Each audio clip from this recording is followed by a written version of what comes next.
ఒకసారి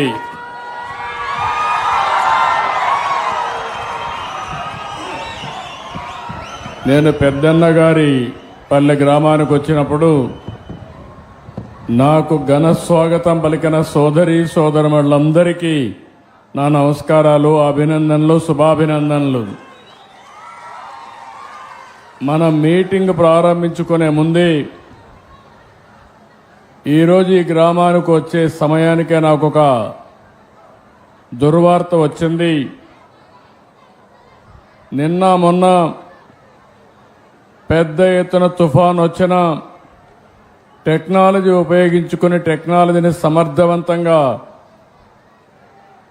ఎదుర్కోగలిగాం. అదే సమయంలో నేను ఒకే టార్గెట్ పెట్టుకున్నా, ఎవరూ చనిపోకుండా ప్రాణ నష్టాన్ని కాపాడాలి అనే ఉద్దేశంతో ముందుకు పోయి ఇద్దరు మాత్రం చనిపోయే పరిస్థితికి వచ్చారు. అది కూడా ఒక అతను పడవ ఉందంటే అక్కడికి వెళ్ళిపోయి దాన్ని బయట తీసుకురావడానికి ప్రయత్నం చేసి అతను చనిపోయాడు.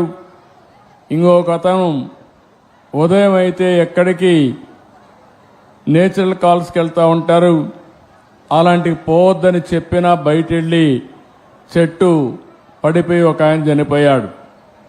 కానీ ఈరోజు మీరు చూస్తే కాశీబుగ్గ టౌన్లో ఒక ప్రైవేటు వ్యక్తి వెంకటేశ్వర దేవాలయాన్ని కట్టాడు. అక్కడి నుంచి కార్తీక మాసం ఈరోజు చాలామంది అక్కడ దర్శనానికి వెళ్ళిపోయారు. కనీసం ఆయన చేసినప్పుడు పోలీసుకు కూడా చెప్పలేదు. చెప్పుంటే పోలీస్ ప్రొటెక్షన్ పెట్టి ఎక్కడికక్కడ కంట్రోల్ చేసేవారం. అది చేయని దానివల్ల అక్కడ వచ్చిన వాడు కూడా ఒక ఆర్డర్ ప్రకారం లేకుండా, క్రమశిక్షణ లేకుండా 9 మంది తొక్కిడికి గురయ్యి చనిపోయే పరిస్థితికి వచ్చారు. 5 మందికి ఇంజరీస్ కూడా అయినాయి. ఇది చాలా బాధాకరం. నేను ప్రతి ఒక్క ప్రాణాన్ని కాపాడుకోవాలని అనేక ప్రయత్నాలు చేస్తూ ఉంటే కొంతమంది ప్రైవేటు వ్యక్తులు ఇలాంటి కార్యక్రమాలు చేయడం చాలా బాధాకరం. దీన్ని నేను చాలా తీవ్రంగా ఖండిస్తున్నా. రాష్ట్రంలో అందరికి కూడా విజ్ఞప్తి చేస్తున్నా, మన ప్రాణం చాలా ముఖ్యం. ప్రాణాలు కాపాడుకోవాలంటే మనం కూడా ఒక బాధ్యతగా ఉంటే తప్ప ఓసారి వెళ్ళిపోవడం, ఎక్కువ మనుషులందరూ సమీకరణ కావడం, అక్కడ స్టాంపేడ్ జరగడం, ఇలాంటి దుర్ఘటనలు జరిగేదానికి దోహదం చేసే పరిస్థితి వస్తూ ఉంది. ఏదేమైనా మనం గుర్తుపెట్టుకోవాల్సింది, అమాయకులు చనిపోయారు. నేను చాలా బాధపడుతున్నా. అందుకని ఈ దుర్ఘటన పట్ల చాలా సీరియస్గా తీసుకుంటూ ఎవరైతే దానికి కారకులో వాళ్ళందరినీ కూడా ఇమ్మీడియట్గా కస్టడీలో తీసుకుని పూర్తి విచారణ చేసి తర్వాత ఏం చేయాలో తదుపరి చర్యలు చేపడతాం. ఇలాంటి సంఘటనలు ఈ రాష్ట్రంలో జరగడానికి వీలు లేదు. అందుకే ఒక పక్క దాన్ని చేస్తూనే అమాయకులు చనిపోయారు. 9 మంది ప్రాణాలు కోల్పోయారు. ఆ 9 మంది ప్రాణాలు కోల్పోయిందని నేను చాలా బాధపడుతున్నా. ఏ ఒక్క వ్యక్తి చనిపోకూడదనేది నా భావన. ప్రాణం విలువైనది. అలాంటి ప్రాణాలు పోగొట్టుకున్నప్పుడు మనం కూడా బాధ్యతనే ఇది చేయాల్సిన అవసరం ఉంటుంది. అలాంటి కుటుంబాలకు నా ప్రగాఢ సానుభూతి తెలియజేసుకుంటూ చనిపోయిన వాళ్ళందరికీ మన నివాళులు అర్పిస్తూ వాళ్ళ ఆత్మకు శాంతి కలగాలని, అది కూడా దేవుని సన్నిధిలో చనిపోయారు, దేవుని కోసరం పోయారు. కానీ ఈరోజు వాళ్ళంతా కూడా ప్రాణాలు వదిలిపెట్టే పరిస్థితి వచ్చారు. చాలా బాధేస్తుంది. ఏదేమైనా మనం అందరం నిమిత్త మాత్రం. ఓసారి సంఘటనలు జరుగుతాయి. జరగకూడదని ఎన్ని ప్రయత్నాలు చేసినా కొన్ని సంఘటనలు జరుగుతున్నాయి. నేను ఆ విషయాలను కూడా మీతో మళ్ళీ మాట్లాడతాను. కాశీబుగ్గలో జరిగిన సంఘటన పట్ల దిగ్భ్రాంతిని వ్యక్తం చేస్తూ చనిపోయిన వారి పట్ల నా ప్రగాఢ సానుభూతి తెలియజేసుకుంటూ వారికి ఆత్మశాంతి కలగాలని భగవంతుని మనస్ఫూర్తిగా ప్రార్థిస్తూ ఇక్కడే అందరూ కూడా లేచి 2 నిమిషాలు మౌనం పాటించాల్సిందిగా మిమ్మల్ని అందరినీ కోరుతున్నా.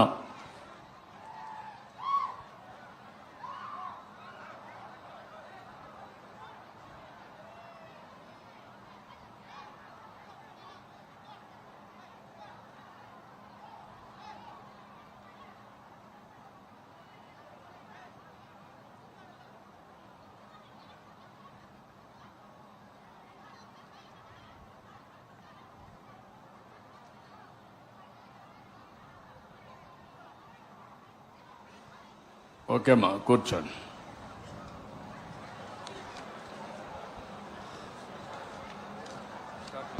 స్టార్ట్ చేయండి.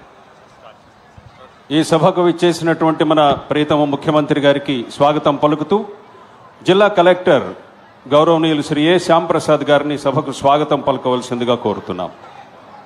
అందరికీ నమస్కారం.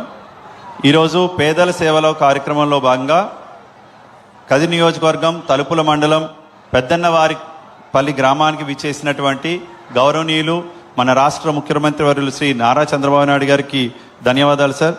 అదేవిధంగా సభన ఆసీనులైనటువంటి రాష్ట్ర ఇన్ఛార్జ్ మంత్రివర్యులు రెవెన్యూ శాఖ మంత్రివర్యులు శ్రీ అనగాని సత్యప్రసాద్ గారికి, రాష్ట్ర వెనుకబడిన తరగతుల సంక్షేమ శాఖ మంత్రి గారు శ్రీమతి సవిత గారికి, కదిరి ఎమ్మెల్యే శ్రీ కందికుంట వెంకటప్రసాద్ గారికి, మన గౌరవ ఎంపీ గారికి అండ్ ఇక్కడికి విచ్చేసినటువంటి ప్రజాప్రతినిధులకు, అధికారులకు, ప్రజలకు అందరికీ కూడా పేరు పేరున నమస్కారం.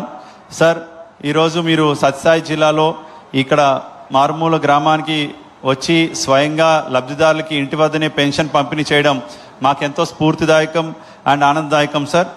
ఈరోజు మా జిల్లాలో 2,63,713 మందికి 115 కోట్ల పెన్షన్ పంపిణీ కూడా ఒక్క రోజులోనే 90% పైన పంపిణీ చేయబడి జరిగింది సార్. మిగతా వారికి కూడా వాళ్ళ ఇంటి వద్దన రేపు ఇవ్వడం జరుగుతుంది సార్.